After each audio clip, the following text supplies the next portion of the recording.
Bueno, pues así comienza este simposio, ya se imaginarán cómo seguimos. Le agradezco mucho al doctor Galnares por haber presentado esta ponencia de este tema que es realmente complejo, ¿no? La parte de la fisiopatología actualizada, ¿no? Al conocimiento como está el día de hoy. La siguiente plática va a ser sobre la cronificación de la migraña y resistencia al tratamiento. Nos la va a presentar el doctor Manuel Gudiño Castelazo.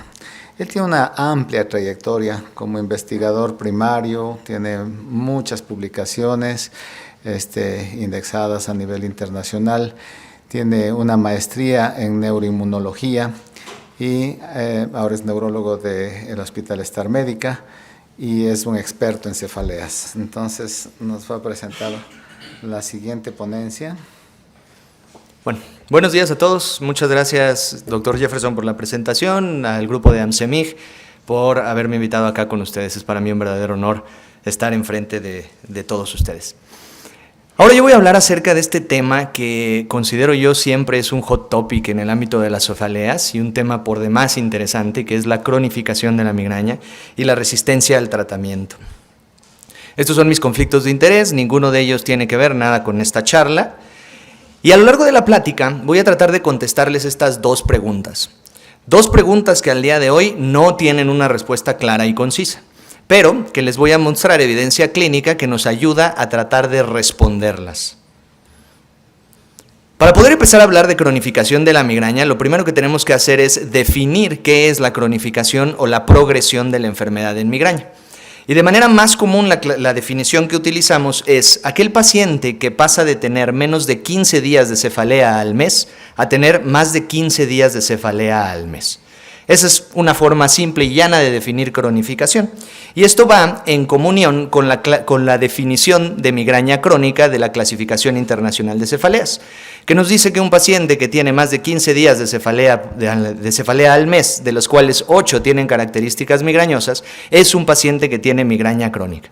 Es decir, progresión de la enfermedad y migraña crónica parecerían coexistir en una definición. Sin embargo, esta definición tiene una problemática muy interesante. Cruzar esta línea arbitraria, porque realmente es arbitraria, de los 15 días, no representa quizás realmente qué está pasando con la biología o la neurobiología de la enfermedad en estos pacientes. Pensemos en un paciente que pasa de tener 14 días de cefalea al mes a tener 16 días de cefalea al mes. Estrictamente cumple criterios de cronificación y estamos hablando de progresión de la migraña. Sin embargo, muy probablemente en este caso este paciente únicamente esté teniendo una fluctuación de la migraña. Sabemos que la migraña fluctúa. Eventualmente tienen menos días de dolor, a veces tienen más días de dolor, y en este caso en particular, lo más probable es que no se refleje un cambio importante en la neurobiología de la enfermedad, aún cruzando esta barrera de los 15 días. Pensemos ahora en un paciente que pasa de tener un día de cefalea al mes a tener 14 días de cefalea al mes. Estrictamente no podemos hablar de cronificación de la migraña, porque no ha cruzado los 15 días.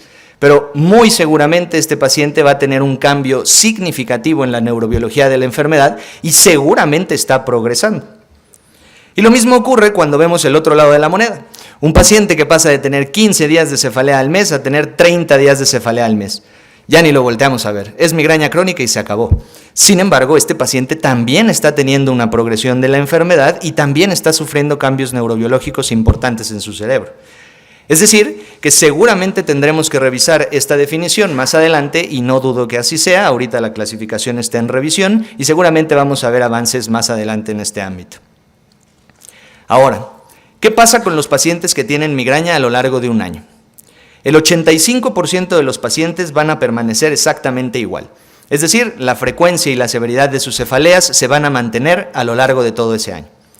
El 10% o alrededor del 10% de ellos van a tener una remisión parcial. Es decir, que sus cefaleas van a ser menos intensas y menos frecuentes y quizás se parezcan más a las características de una cefalea tensional. Alrededor de un 3% de estos pacientes van a tener mucha suerte y van a tener una remisión completa de la enfermedad en ese año, y otro 3% más desafortunado va a tener una cronificación o una progresión de su migraña. Y es justamente de este pequeño porcentaje, el 3%, del que vamos a ahondar en la plática. Hoy sabemos que para que un paciente cronifique su migraña o progrese su enfermedad, tiene que tener o hay diferentes factores predictores de cronificación que hacen que progrese. Uno de ellos, y muy importante, por supuesto, es la genética y la epigenética. Hoy sabemos que polimorfismos en el gen de la catecolometiltransferasa hacen más susceptible a un paciente con migraña episódica a progresar a migraña crónica. También sabemos que la exposición al humo de tabaco y al alcohol durante el embarazo en un individuo que está genéticamente predispuesto a tener migraña puede condicionar el aumento de las cefaleas. Es 3 veces más propenso a tener cefaleas crónicas diarias una vez que este niño nazca. Y también sabemos que las frecuencias de los niños que tienen cefaleas son directamente relacionadas a las frecuencias de sus padres que también tienen cefaleas. Mientras más cefaleas tiene la madre, el niño tiene 13 veces más probabilidades de tener también cefaleas crónicas diarias. Por supuesto, esto nos habla de una predisposición biológica de la enfermedad. Y hablando de esto, en este estudio muy interesante, en donde se realizó un análisis del transcriptoma del tejido perióstico en pacientes con migraña crónica con aleodinia y pacientes en el grupo control, encontraron cosas muy interesantes. Lo que ustedes tienen del lado derecho de la diapositiva es un mapa de calor. Lo que van a ver del lado izquierdo de la línea amarilla es donde se encuentra el grupo control y del lado derecho de la línea amarilla donde encontramos al grupo con migraña crónica. Arriba de la línea amarilla van ustedes a encontrar genes antiinflamatorios y por debajo de la línea amarilla genes proinflamatorios. Lo que encontró el estudio es que aquellos pacientes controles, es decir, sin migraña, tenían presencia de genes antiinflamatorios y ausencia de genes proinflamatorios. Completamente al revés de lo que encontramos en pacientes con migraña crónica con aleodinia, en donde tienen presencia de genes proinflamatorios y ausencia de genes antiinflamatorios. Repito, nuevamente una predisposición biológica de la enfermedad. Y en este otro estudio, aunque solo fue en fase 2 y no se pudo corroborar más adelante, se encontraron 8 polimorfismos de nucleótidos únicos en donde había relación con la cronificación de la migraña. Repito, no se pudo relacionar más adelante, pero invariablemente todo esto nos habla de que hay un contexto genético y epigenético importante en la cronificación de esta enfermedad. Además de la genética y de la epigenética, existen otros factores predictores de cronificación. Y uno de ellos, que suena lógico, es la frecuencia de la cefalea o de la migraña. De acuerdo al Frequent Headache Epidemiological Study, nos dice que un paciente que tiene 3 días de cefalea o de dolor migrañoso al mes tiene el doble de probabilidad de cronificar su migraña. Y por supuesto, mientras más días tenga, más probabilidad habrá de que se cronifique. La obesidad es otro factor predictor de cronificación muy importante. Un paciente con migraña que tiene un índice de masa corporal mayor de 30 tiene 5 veces más probabilidades de cronificar su cefalea. Y hablando de estudios poblacionales, pacientes que tienen migraña y que tienen un índice de masa corporal normal, solamente 4% de ellos tienen frecuencias entre el 10 y 14 días de cefalea al mes. Pero pacientes que tienen migraña y tienen obesidad mórbida, el 20% de ellos tienen frecuencias entre 10 y 14 días de cefalea al mes. Exactamente el por qué están relacionados no lo sabemos. Sabemos que la obesidad es un estado proinflamatorio y también sabemos que la hiperleptinemia en la obesidad crea una condición de susceptibilidad en estos pacientes para desarrollar un CSD o una depresión cortical propagada, que ya nos hablaba Javi muy bien con la plática anterior. La apnea del sueño y roncar es otro factor predictor de cronificación. Y por supuesto las comorbilidades psiquiátricas y los eventos estresantes en la vida. El estudio MAST ya nos enseñó que a mayor severidad de la ansiedad y de la depresión, mayor frecuencia de cefaleas van a tener los pacientes. Y por eventos estresantes, en otro estudio poblacional en donde siguieron a pacientes con migraña a lo largo de un año, encontraron que aquellos que tenían pérdida de su trabajo, cambios en el estado marital, se divorciaron o se casaron, o bien problemas de dinero, lo que ustedes gusten y manden, tenían más probabilidades de cronificar su migraña que aquellos que no tuvieron eventos estresantes a lo largo de su año. Otro factor predictor de cronificación es el abuso de fármacos abortivos. Por supuesto, la cefalea por sobreuso de medicamentos es un factor que nos va a ayudar o que le va a ayudar al paciente a cronificar esta migraña. El uso de abortivos inefectivos duplica el riesgo de que el paciente tenga cefaleas crónicas diarias. El consumo de cafeína, aunque aquí es una relación de amor y odio con las cefaleas, a algunos les ayuda, a algunos no. En el la parte de la cronificación de las migrañas es un factor predictor de cronificación. Y el trauma craneal repetido también puede predisponer a los pacientes a que tengan mayores dolores de cabeza o mayor frecuencia de sus dolores de cabeza. Este es un metaanálisis de factores predictores de cronificación y la calidad de la evidencia que tienen en relación a la progresión de la migraña. Por supuesto, la depresión se encuentra dentro de estos factores, por supuesto también la frecuencia de las cefaleas, y mientras más frecuencia, mayor probabilidad habrá de que se cronifique la migraña de los pacientes. La alodinia es otro factor predictor, ya nos hablaba Javier, es la traducción clínica de la sensibilización central, y pacientes con alodinia es un factor predictor de cronificación, a lo mismo que cuánto gana una persona. Este está inversamente relacionado con la cronificación. Mientras menos poder adquisitivo tenga, mayor probabilidad hay de que se cronifique. El sobreuso de medicamentos que ya habíamos mencionado y la severidad de los dolores de cabeza, ya mencionamos, son factores predictores de cronificación.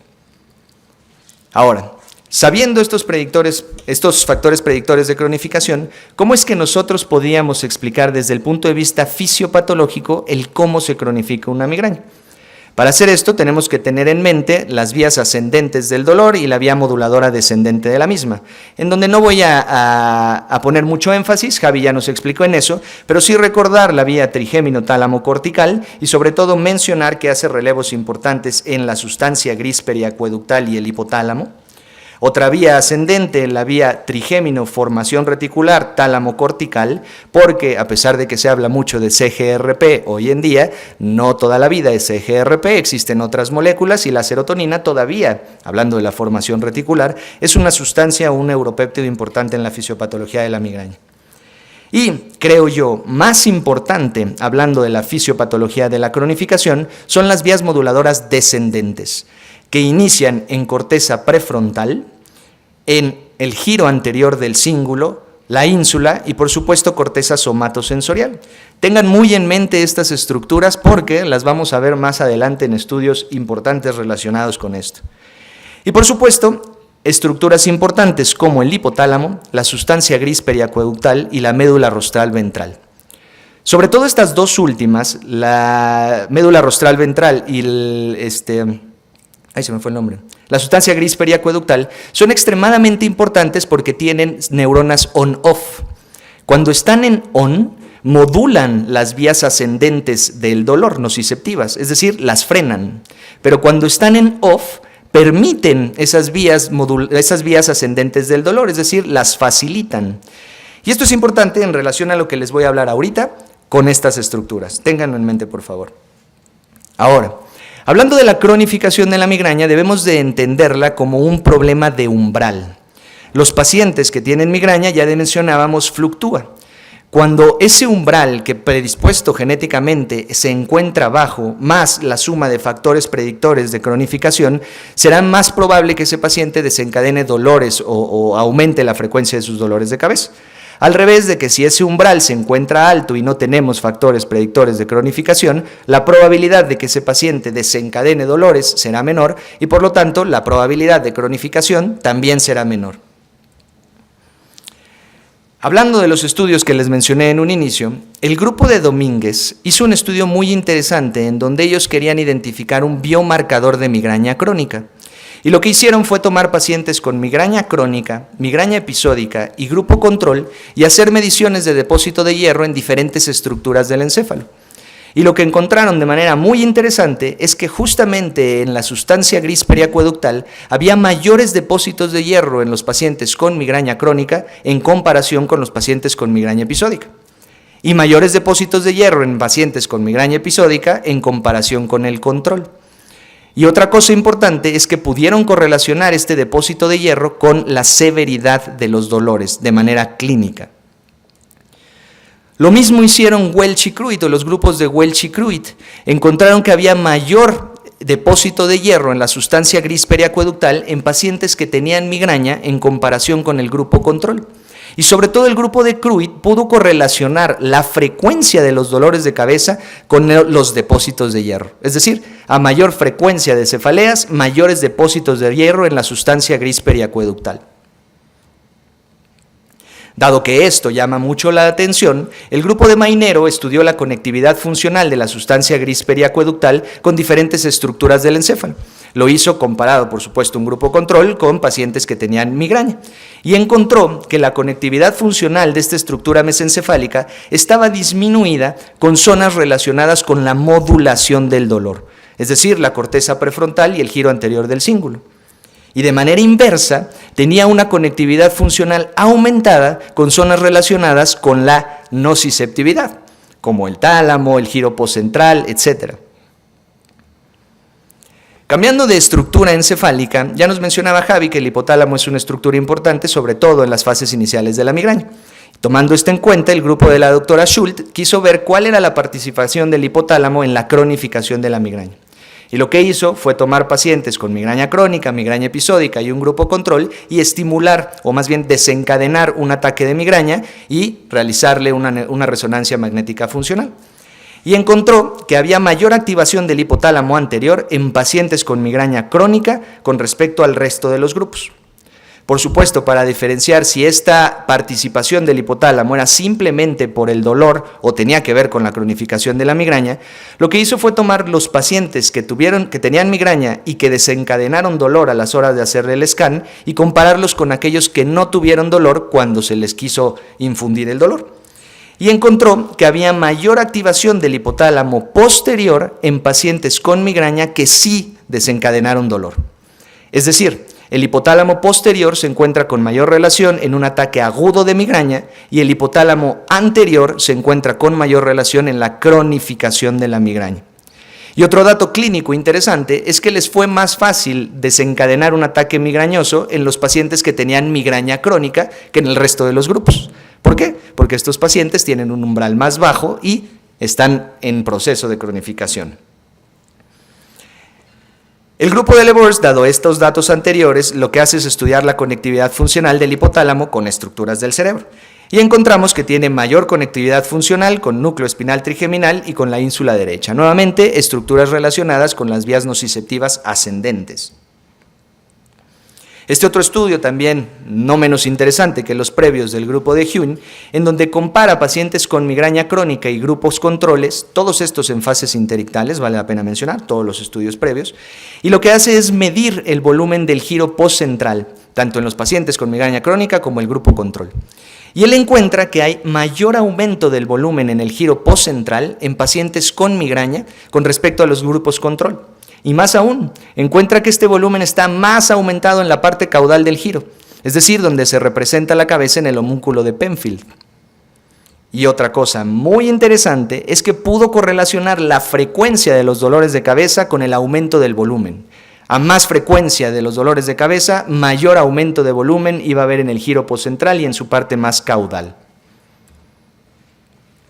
Este otro estudio del grupo de Jean lo que hizo fue estudiar pacientes con migraña crónica comparados con un grupo control y encontrar, o buscar, mejor dicho, qué estructuras del cerebro tenían menos volumen en comparación con el grupo control.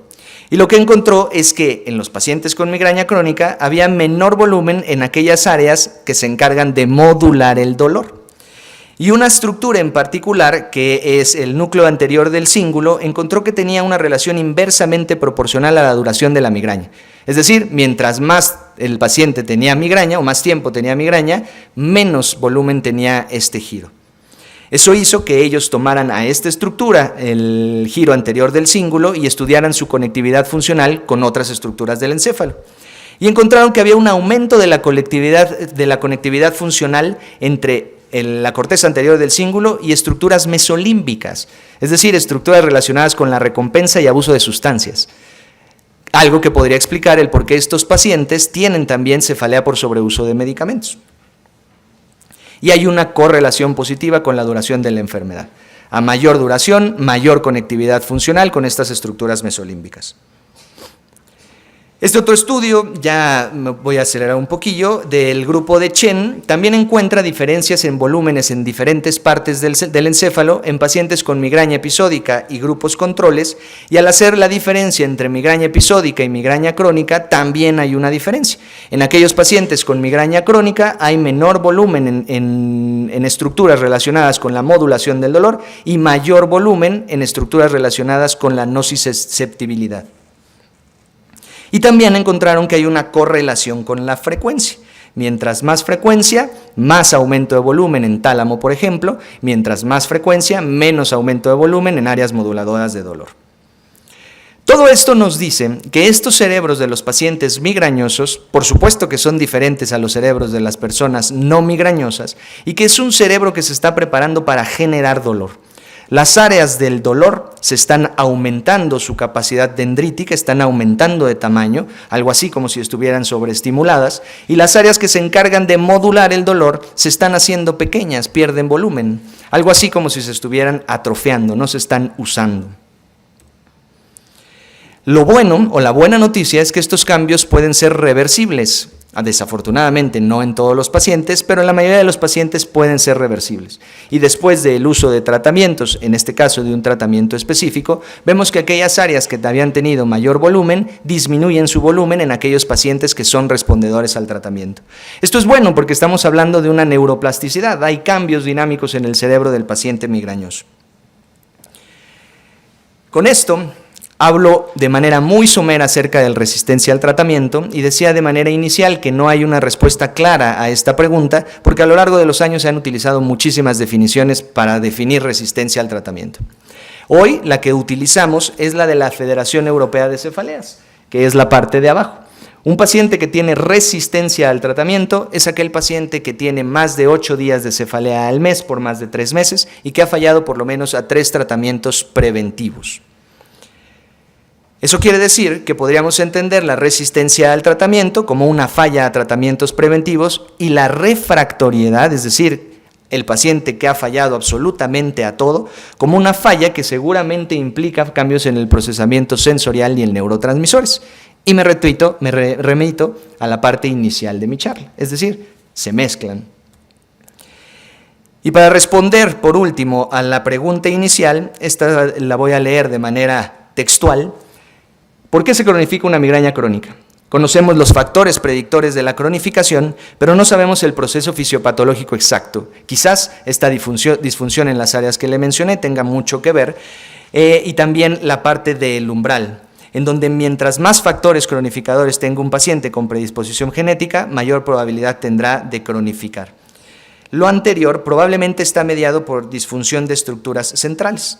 Y quizás la respuesta más precisa pudiera encontrarse en la identificación de diferentes genotipos migrañosos, es decir, regresar a la genética, porque estudios de Patricia Pozo nos dicen que un mismo paciente puede tener desencadenarse su dolor con CGRP, ese mismo paciente luego no con CGRP, entonces hay un genotipo que no estamos encontrando aún en los pacientes migrañosos. Y con eso termino mi presentación, muchas gracias por su atención.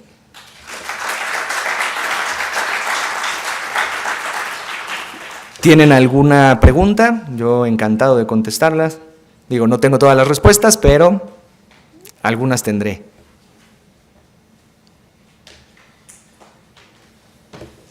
Creo que no. Yo creo que este tema de la cronificación de la migraña es de lo más apasionante que hay en el mundo de las migrañas, ¿no? Y además que todavía da para mucha investigación, ¿no? Este es un campo absolutamente abierto. Y sí todavía queda la pregunta, ¿no? De por qué unos sí se cronifican, otros no se cronifican, a pesar de tener episódica frecuente, muy frecuente, que está muy cerca de los 15 días y sin embargo no llegan a cronificarse. Pero yo creo que evidentemente la predisposición genética tiene muchísimo que ver en eso. Y el abuso de fármacos, claro, la asociación con otro tipo de dolores de cabeza que va a ser además tema de otra plática aquí. ¿Seguro que no hay ninguna pregunta? Bueno, pues agradecemos al doctor Manuel Gudiño. Muchas gracias. Muchas gracias. Qué rico. Espero que la disfrutes. Gracias.